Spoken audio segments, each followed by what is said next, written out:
What's up, guys? Welcome back to Fight Talk with me, Jimmy Dukes. We're here with Lives Delesalle. What's up, brother? How are you? Doing great, Jimmy. Got baby Anna here, so never a bad day when I got my baby girl. Right? You're so the Nine Lives name came from because your love for cats, man. Everybody knows you as the cat guy. That's what feels good about it, and what I like about it is because my whole career going into things, I'm always like, yo, what's my fight name, guys? Like, what do you think I should be? I kept on asking my teammates, I think about it myself. And then that interview, I didn't plan anything, man. I just was like, hey, Carlos, if I get a first round knockout, let me get an interview. Yeah, sure, man. Sounds good. And then they just handed me the mic, and I was like, "What the fuck do I even?" Honestly, I was like, literally, all I could think about is I want to go fucking home to my cat right now. I was like, I don't want to Yeah. like. I was like, I just want to go home to my cat, bro. That's so it came out that way. So it's just awesome that of everything that kind of could come out, it is something that's genuinely near and dear to me. That my fighting and cats are now so interconnected because those truly are my two biggest passions in life. So I'm just happy that it wasn't, wasn't being a stoner or maybe being crazy or some other shit. It's like people know Yeah. me for that, so I'm happy with that, man. Yeah, that's a win, man. I know there's a lot of cheers for you, man. Everybody, we've seen you down here a couple times now, but coming off that first round near naked choke, man, how did it feel to bounce back? After that last fight, to go in there and get it done like that, brother. It was weird, man, because so that fight went exactly as I thought it should go, right? That was I'm back there with Ray Borg. I'm like Ray, we got this, right? He's like, Nico, you're gonna fucking blow through this guy. He's like, just do what you fucking do in the gym, Mm-hmm. and this is not even good. And this is no disrespect to Juan, he's a good guy, but he's like, we're gonna beat this guy. He's like, you just need to go out there, do what you've been doing, learn from your past mistakes. What are we gonna do? We're not gonna take him down. What are we gonna do? We're not gonna fucking rush in all crazy, hands down if we rock him. And you kind of saw that where I looked for the choke for the first time instead of just keep swinging away all crazy. So I mean, I was in my head a little bit going into that fight because it was really a fight for me where I was like, kind of about to find out who I am in this sport. If I am who I think I am, it should be a pretty easy fight. That being said, I'm not really sure because the last two didn't go the way I wanted. Yeah. So let's just see. And then it went out, started going, and then the one thing I gotta say, that motherfucker, that's the strongest guy I've ever fought. Like in Yeah. terms of just And you're physical and you're a strength. big guy too. We always talk about how big you are for a size of that weight class, and even you felt the strength from him. I did when we were up against the cage. He was the first guy that I legitimately couldn't just hold again. Like I couldn't just full power and just overpower him with strength. Like he was strong. He was strong, and then so I was like, oh shit, man. That first little grappling exchange we had, I had a little bit of anxiety where I'm like, fucker's strong, but then You're like, oh no. he was strong, but it wasn't explosive strength. So I Yeah. could feel it. Like he didn't have the strength to just lift and slam. Yeah. I was just stuck when he was holding me. I was like, hey, Hmm. what you want to do now, brother? It's like I'm just so. And then we separated. I started kind of striking. My hands weren't really feeling that good, honestly. They felt really kind of underwater a little bit. I didn't have the best weight cut in the world, but I was kind of picking up on reads and I was noticing him dipping, moving, and I saw the knee. Like I drill that. I mean, if you ask any of my teammates, I've kneed every single person in the face at Borg's, like multiple. Like that's my go. I mean, I guess unless you're over 6 foot. If you're over Yeah. 6 foot, it's a little harder to land that knee. Yeah. Anyone under 6 foot, Ian, I'll knee Ian 5 times one round in the face. It's like when that's my go-to kind of go-to. So once I started seeing him make that dip, I had a pretty good feeling that the knee was gonna land. I Yeah. didn't think the first one was gonna land because that was just the first one I kind of set up, but then I was like, oh shit. And I Yeah. felt his eye just felt the cracking in there right when it hit. So I was like, I think it's done right now. Yeah. I saw the adjustment happen because all of a sudden you tagged him one good time and you're like, oh damn, let me just keep reaching out and tagging him, and it led to that striking and submission. Are you focusing more on sharpening in that stand-up area, even though you like the grappling? Honestly, like this fight, like I'd say it's been a very It's been a very even mix. So for this fight, I've been back at Gracie. I was my last one as well. So I've been back at Gracie for my jujitsu. So I've been hitting jujitsu 3, 4, 5 times a week, kind of just like I'll hit the lunch classes and stuff like that outside of just my regular training. I don't consider pure jits to necessarily be like I'll hit lunch jits and then still go to like Borg wall Yeah, wrestling or whatever at night, yeah, type thing. So my jujitsu is honestly feeling really, really just good. And it didn't necessarily feel the best in some of my last fights.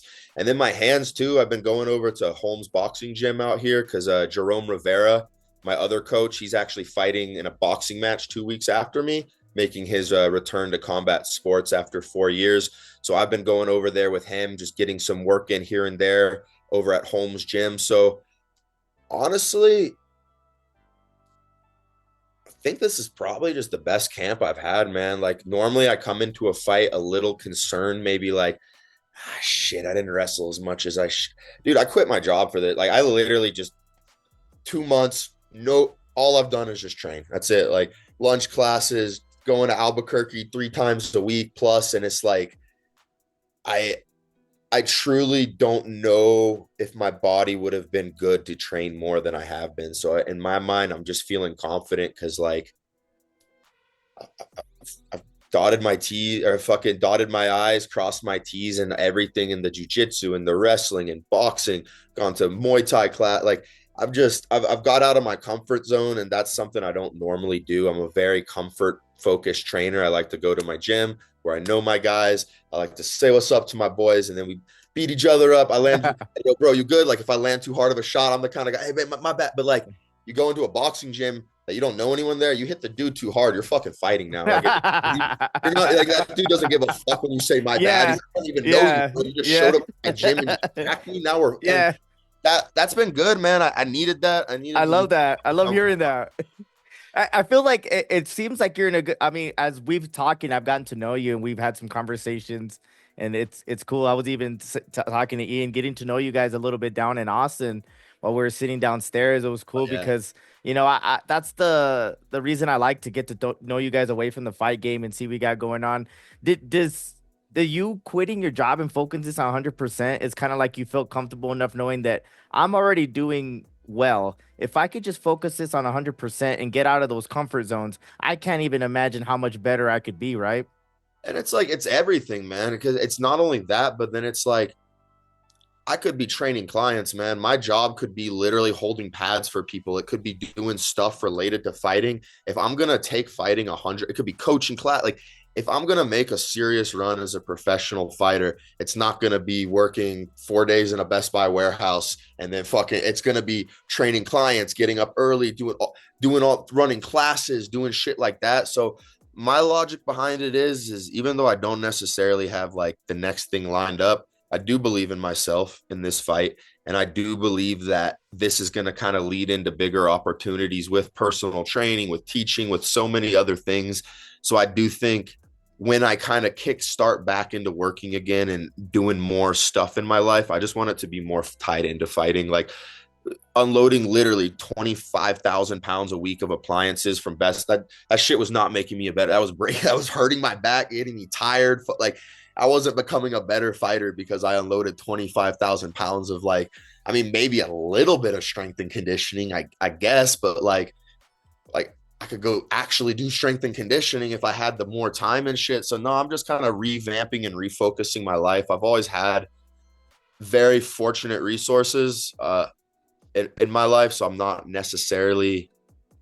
I don't like. I mean, I've told you this before. I don't do this for money. Like, I don't Yeah, really need money. I'm yeah, gonna be good regardless if I work or if I fight. That's yeah.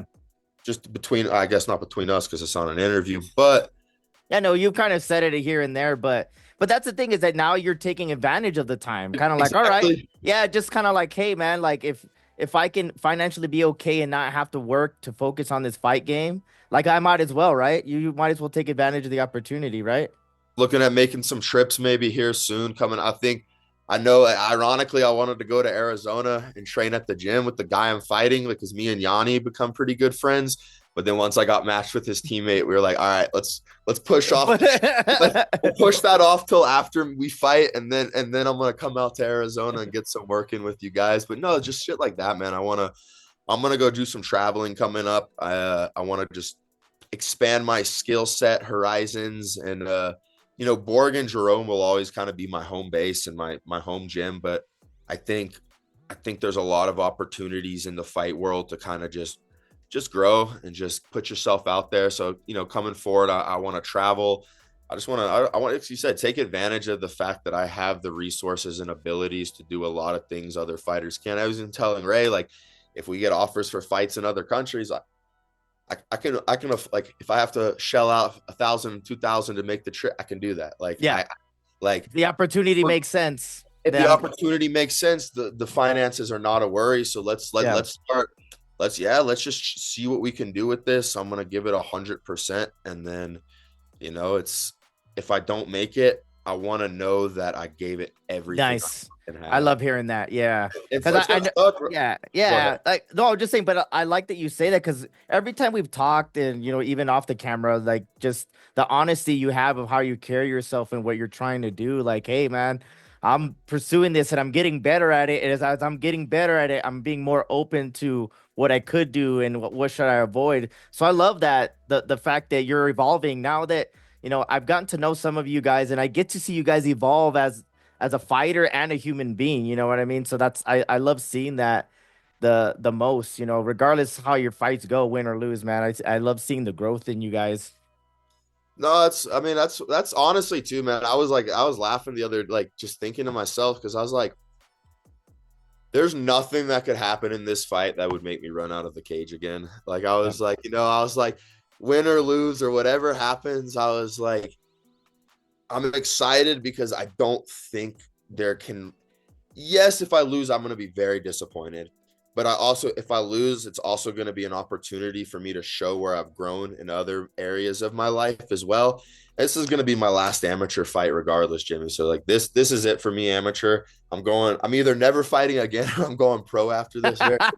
Very good chance I'm going pro. Like yeah, crazy would have to happen. So, like, I'm going to go out there. I'm going to give it my fucking all. I also know that this dude is tough. Like, I give Steven Esperanza, I give him his credit, man. He's a tough dude. I know he's good at jiu-jitsu. I've watched some of his fights. He scraps, man. The only dude that ever knocked him out was Marcus McGee. Like, literally, in his entire, I think, 13 amateur fights, 12 amateur fights, only Marcus McGee, and that dude's knocking everyone out in the UFC right now. So it's like, I know this fucker's tough. So it's like, I'm excited. I think it's going to be a good opportunity, and I'm very confident I'm going to win, but I'm also just confident that no matter what happens, I'm going to have my mom in the crowd for the first time ever. I have my dad there. I'm going to have, like, so many friends and family that love me that it's just like, I'm going to be all right. Yeah, man. I love to see it. Speaking of the CFC crowd, man, they've seen your highs, they've seen your lows. How does it feel knowing fans are starting to recognize you and follow your journey because, through the promotion and how they promoted you and put you up there?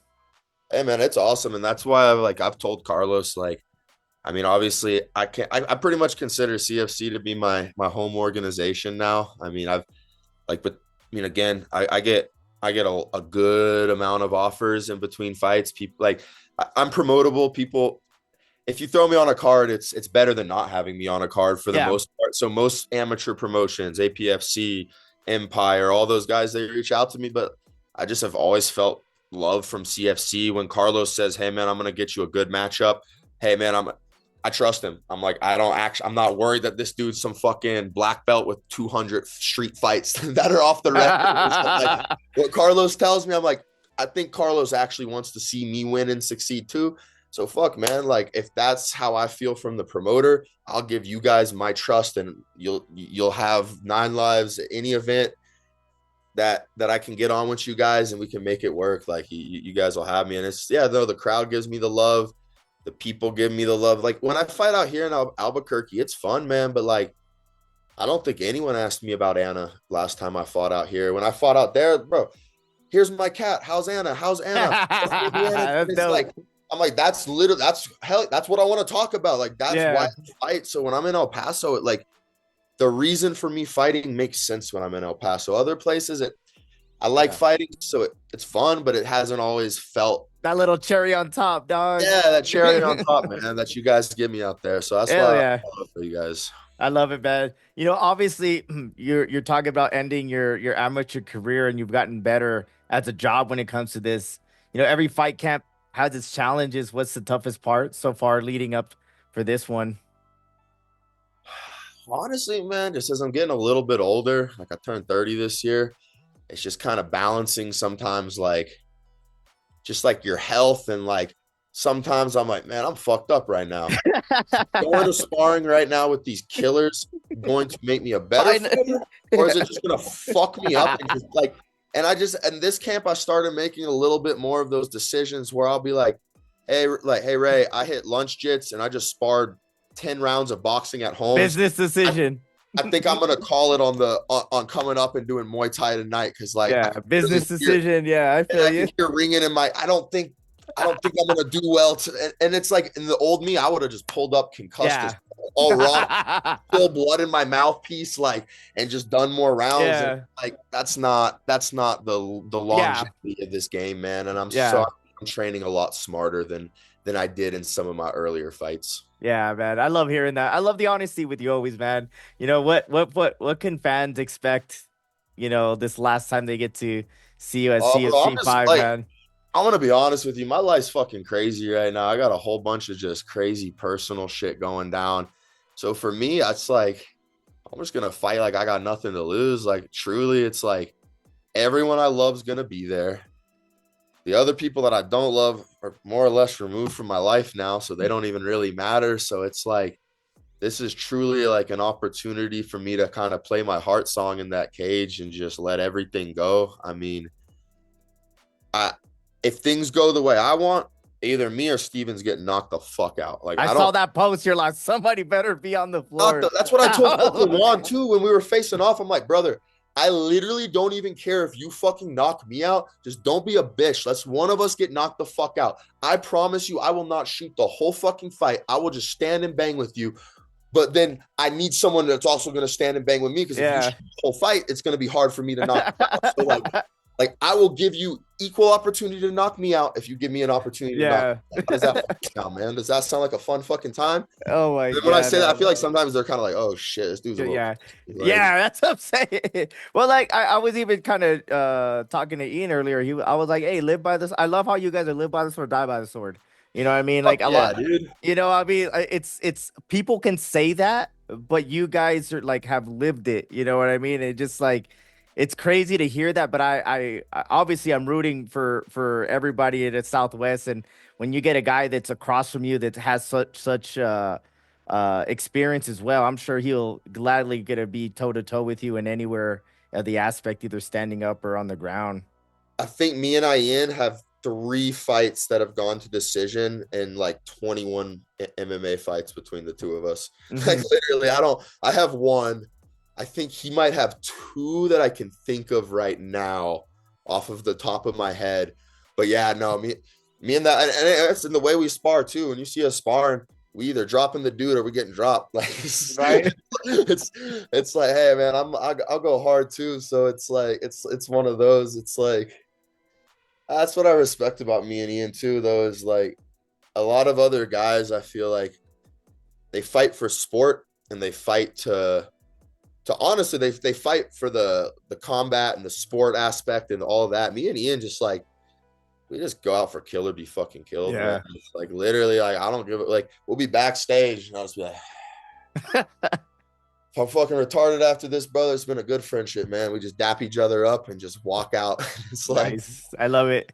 I let's love fucking that. go. I love that. It's cool seeing that. I'm excited to see you back down here, man. We always love seeing you down here, man. And I love seeing the evolution of yourself, you know what I mean, as a person and as a mixed martial artist, man. And I look forward to seeing what you get done down here in El Paso on the 18th, brother.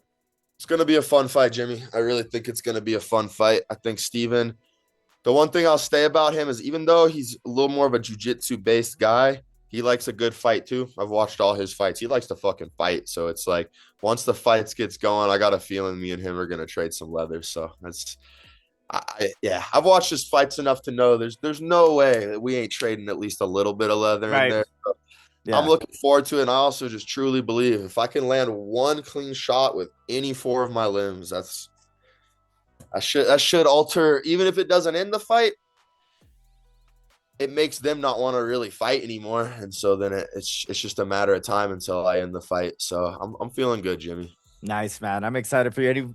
Before we get out of here, bro, any last words, any shout outs? Ooh. I mean, just a shout out to, let me give a shout out to my sponsors, all of my sponsors. So the Cat Cafe hooked me up. I got sponsored out here with Hash House. It's I think they're like, what do they call it? High Class is the official name. Hash House out here. Best weed, best hash in all of Santa Fe, probably New Mexico, honestly. That's a really good spot. Two Fight Bros, they've been hooking Borg up with it. Like they helped us out with the mats. They give us gear. They just hook us up with so much stuff. That's So awesome. those guys are awesome. The homie who runs the dedicated brand that me and Ian always have, that dude's awesome. He hooks us up with like pre-fight kits and everything. And he's just like a great dude. So it's like, I just appreciate him working with me. And then our other homie up in Albuquerque runs a restaurant up there as well. He comes and trains with us sometimes. It's just nice to like, every one of my sponsors I know like pretty personally. And there's like, so I don't feel weird about the support they're giving me. Yeah. It feels like it's like we're chill. It's like good. It's all love. So yeah, thank them. My coaches, obviously, Ray, Jerome, and then yeah, I gotta thank Steven too. Thank you for signing the contract, brother. Like, let's just get ready to go out there and try to fucking kill each other. I love it, man. It's going down October 18th, man. CFC 5, Back for Blood. Thank you so much for your time, brother. Always a pleasure, man. Hey, I always like talking to you, Jimmy. Out of all the interviewers, everybody, like, bro, you're my go-to guy. Anytime I got like an interview or some shit to do, bro, I'll always go to you, Jimmy. So Yeah, I appreciate you, man. I know that, and I get to know everybody, and it's cool that like we all in our own different lanes doing different things, and I always appreciate your time. I love covering you, man, and I'm always rooting for everybody in the Southwest. And when there's two guys fighting on the same card from the same part, I'm just like, let's put on a show for the Southwest, man. Let everybody know we got some fighters down here, man. what's your prediction? Are you allowed to give a prediction for the fight? I always say this to everybody. I never make predictions and I never pick a winner. Like I just want to see a good fight. I'm intrigued on matchups and I'm just always just want to see what happens. You heard know it what here first. Jimmy Dukes thinks 9 Lives getting a first round knockout. You heard it here first. All right, Jimmy. I was thinking second right? round myself, I wasn't but right. want to go ahead and say first? I was getting a lot ahead of myself and everything, but yeah, man, I look forward to seeing y'all. Jokes aside, man, I love talking to you, man, and I hope that you have a great, safe training, and we'll see you down here in the weigh-ins, brother. No, I'm looking forward to seeing you out there, man. Yeah, man, for sure. We'll see you guys. Make sure you guys keep up with us. CFC 5, October 18th is going down. If you guys are gonna buy some tickets and don't have a favorite fighter, 9 Lives is here. You know what I mean? Go on the checkout and it helps him financially just to get down here and stuff like that. But until next time, guys, we'll see you guys at the fights. Y'all take care.